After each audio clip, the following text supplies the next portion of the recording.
Survival analysis is used to estimate the lifespan of a particular population under study. It is also called time-to-event analysis, as the goal is to estimate the time for an individual or a group of individuals to experience an event of interest. This time estimate is the duration between the birth and death events. Survival analysis was originally developed and used by medical researchers and data analysts to measure the lifetimes of certain population.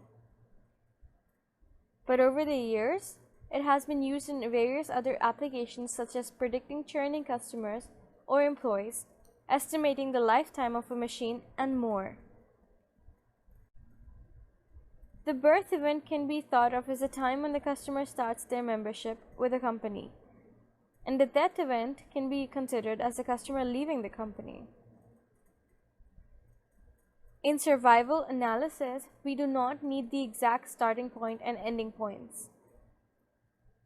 All the observations do not always start at 0. A subject can enter at any time in the study. All the durations are relative. All the subjects are brought to a common starting point where the time t is 0.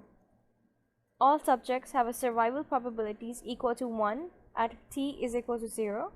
That is, their chance of not experiencing the event of interest is 100%. The event of interest may refer to the death of the patient or churning of the employee. There may arise a situation where the high volume of data prevents it to be used completely for the survival analysis. For such situations, stratified sampling may help.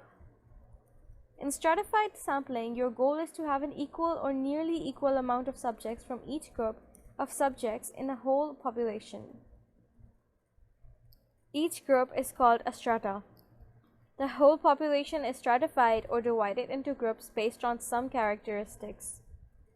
Now, to pick a certain number of subjects from each group, you can use simple random sampling. The total number of subjects is specified at the start, and you split the total number required among each group, and you pick that number of subjects randomly from each group.